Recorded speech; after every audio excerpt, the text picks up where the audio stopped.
Nah, selamat siang Mbak Dea. Halo, selamat siang, Mbak. Gimana nih kabarnya hari ini? Hari ini alhamdulillah baik. Nah, sekarang kesibukannya masih tetap kuliah ya Mbak ya? Iya nih, Mbak, masih online kebetulan, Oh iya, masih di semangat. rumah. Iya, semangat terus ya Mbak kuliahnya. Baik, makasih, Mbak. Ya, baik Mbak Dea, sebelumnya saya mengucapkan terima kasih kepada Mbak Dea yang sudah menyempatkan waktu untuk datang ke sini untuk melakukan sesi konseling. Saya harap kita dapat melakukan konseling ini dengan baik dan lancar ya Mbak Dea. Dan juga Mbak Dea ada beberapa hal yang perlu saya sampaikan. Jadi yang pertama, di sini saya akan meminta izin kepada Mbak Dea untuk mencatat poin-poin penting guna untuk mempermudah dan memperlancar sesi konseling kali ini. Apakah Mbak Dea berkenan? Boleh, Mbak. Dan selain itu juga saya ingin menyampaikan bahwa seperti pertemuan yang sebelumnya, bahwa Mbak Dea boleh bercerita sebebasnya tanpa perlu ditutup-tutupi dan Mbak Dea nggak perlu takut ataupun khawatir juga karena kami akan menjaga kerahasiaan dari cerita yang akan Mbak Dea nanti sampaikan. Baik, sebelumnya apakah ada yang ingin Mbak Dea sampaikan atau tanyakan? Eh, Belum ada sih, Mbak. Oke. Baik, kita mulai ya Mbak ya. Jadi gimana nih Mbak Dea keadaannya saat ini sehingga Mbak Dea datang ke sini lagi untuk melakukan konseling? Eh, Mungkin tadi saya bilang hari ini alhamdulillah udah baik. Terus mungkin saya mau cerita sedikit nih, Mbak, masalah setelah eh, konseling kita yang sesi pertama.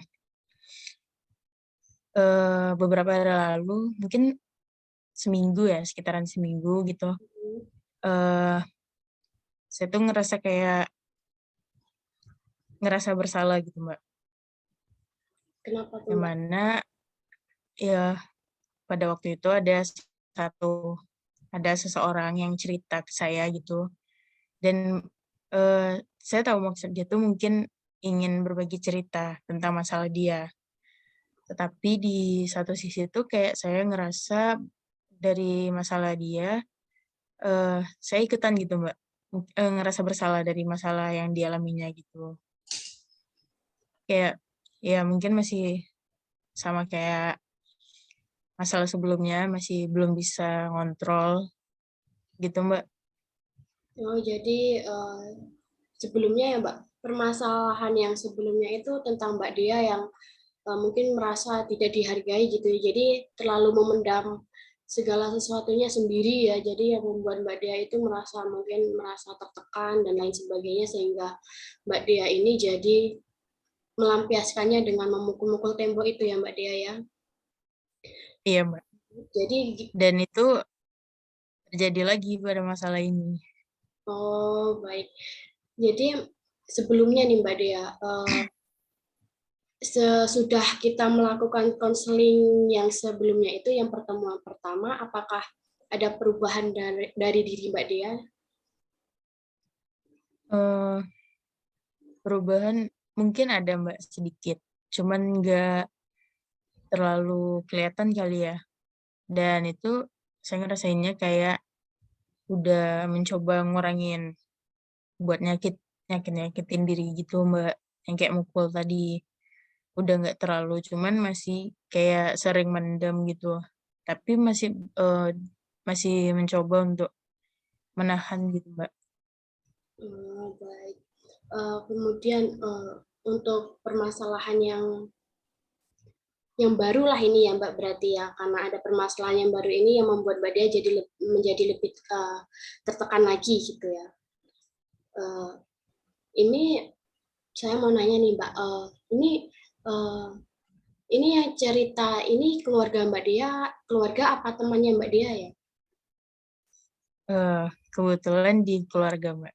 Lingkungan keluarga. Di lingkungan keluarga. Eh, ini beliau ini ceritanya langsung kepada Mbak Dea kah atau dia ceritanya dengan orang lain tapi Mbak Dea mendengar gitu. Langsung ngomong berdua gitu, Mbak. Oh, berdua. Langsung ngobrol secara langsung, dan itu cuman posisinya ada kita berdua. Oh, jadi emang cuma ngobrol berdua ya. Jadi sebenarnya nggak ada maksud dari keluarga Mbak Dia ini ya. Jadi tapi Mbak Dia sendiri yang mungkin merasa bersalah gitu ya Mbak Dia. Ya, saya kayak pas saudara ini keluarga ini cerita, dan di situ saya ngerasa kayak kok ceritanya di situ kayak saya ikutan yang ngebuat masalah ini.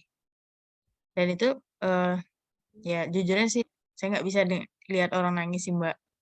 Jadi Dan hal itu pada saat cerita itu beliau nangis, mungkin sedih. Nah di situ saya kayak aduh makin merasa bersalah gitu, Mbak. Dan di situ makin mendem lagi. oke. Jadi mungkin ya Mbak Dia baik sih kita ya menjadi pendengar untuk orang lain itu, dan mungkin untuk masalah terbawa perasaannya tadi ya. Sebenarnya untuk menjadi seseorang yang eh, membatasi diri mungkin ya Mbak untuk tidak terlalu terbawa perasaan atau terlalu dimasukkan ke hati gitu ya Mbak. Eh, Kalau misalnya cerita itu atau masalah itu membuat diri kita tidak nyaman atau tertekan gitu, ya lebih baik kita menjadi pendengar saja gitu, tidak perlu dimasukkan ke hati, anggap aja itu angin yang lewat gitu, mereka cuma butuh teman untuk berbagi cerita gitu, jadi kita tidak usah merasa bersalah gitu. Jadi untuk itu mungkin Mbak Dia bisa menjadi lebih apa ya namanya, lebih cuek mungkin, ya tidak cuek sih tapi kayak eh, jangan terlalu dibawa ke hati gitu ya Mbak Dia, anggap aja dia ini cuma butuh pendengar yang baik gitu.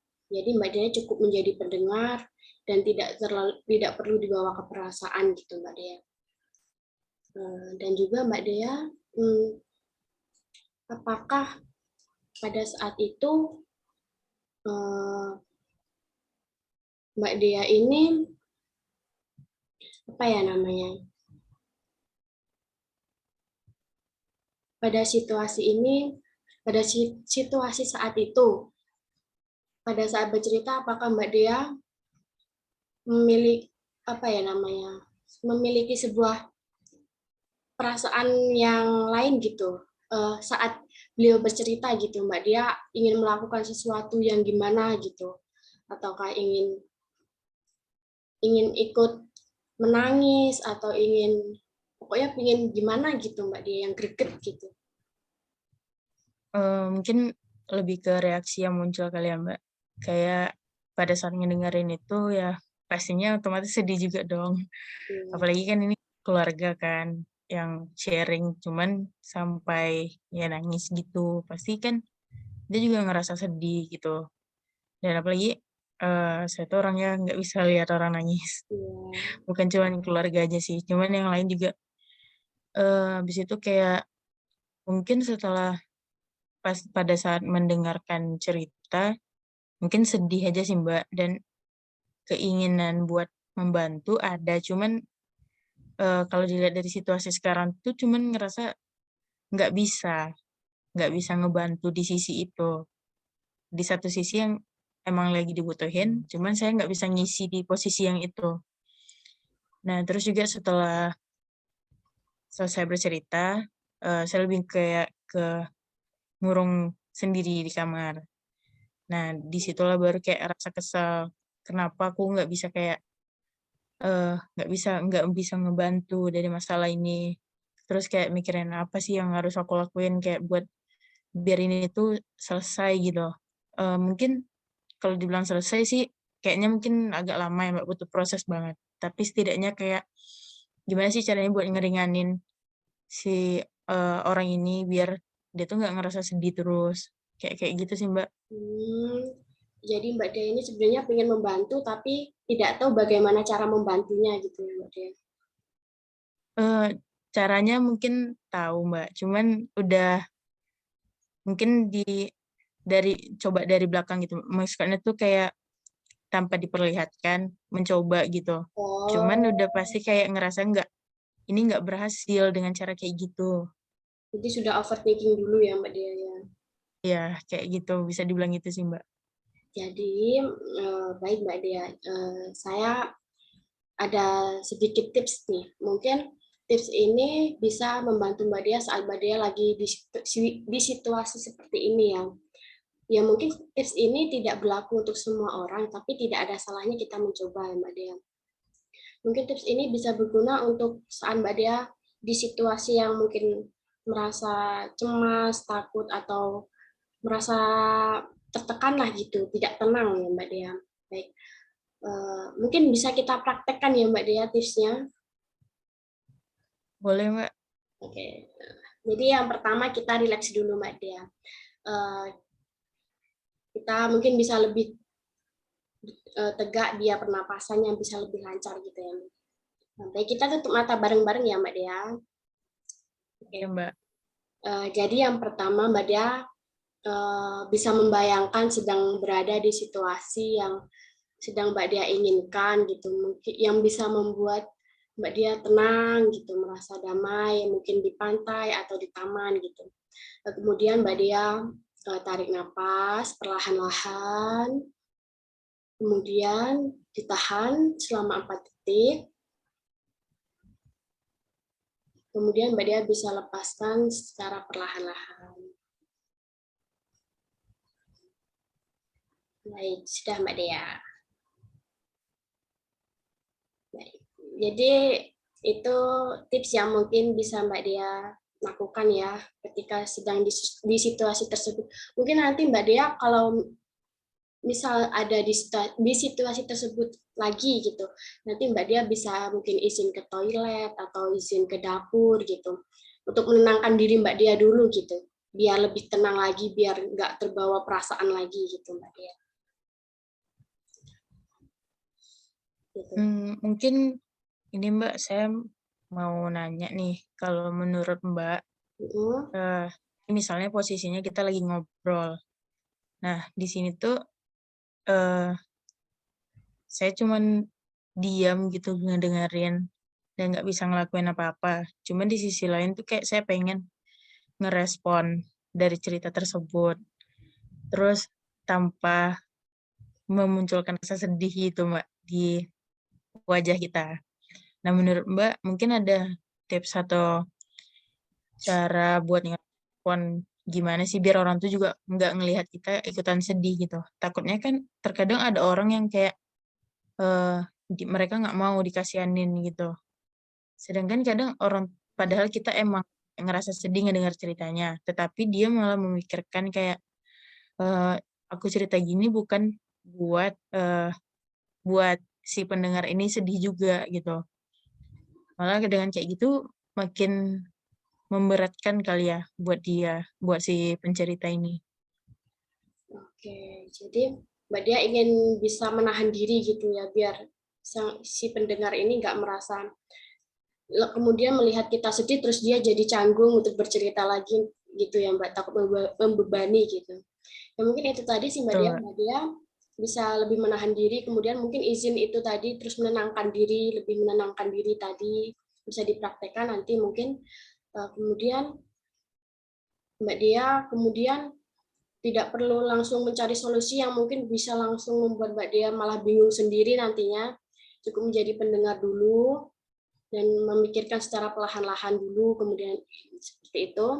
Dan juga yang lebih penting itu memang menahan diri sih Mbak Dea, menenangkan diri sendiri dulu. Baru kemudian membantu mungkin. Seperti itu sih Mbak Dea dari saya. Kemudian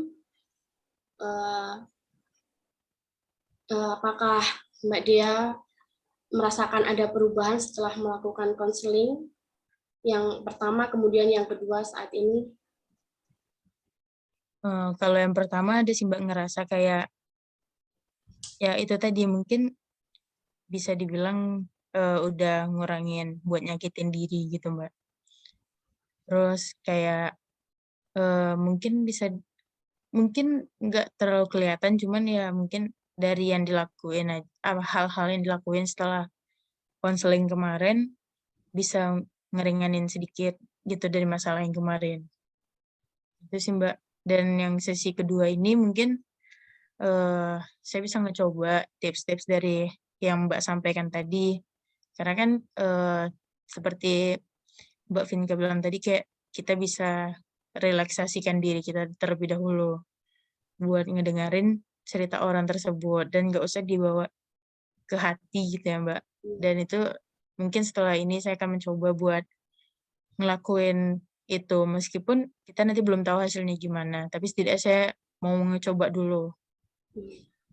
Oke Mbak Dia, semoga itu tadi tipsnya bisa membantu ya Mbak Dia untuk mengurangi Mbak Dia melakukan hal-hal yang negatif gitu ya Mbak. Baik Mbak Dia, sesi konseling kita hari ini sudah cukup dan saya mengucapkan terima kasih kepada Mbak Dia yang sudah menyempatkan waktunya untuk datang ke sini dan juga mempercayai saya untuk berbagi cerita gitu Mbak Dia. Dan juga Mbak Dia semangat selalu, sehat selalu ya. Sebelumnya sih ngucapin makasih nih buat Mbak Venika, udah mau ngedengerin cerita saya dari sesi pertama sampai saat ini. Terus juga mau sharing gitu tentang pengalaman Mbak Vinka juga waktu itu. Terus, mungkin makasih juga udah kayak ngasih tips atau mungkin bisa membuat perubahan pada diri saya. Oke, baik. Sekali lagi terima kasih juga ya Mbak Dea ya, dan semoga Mbak Dea selalu bahagia. Jadi selamat Amin. malam Mbak Dea. Terima kasih Mbak Vinka. Selamat malam.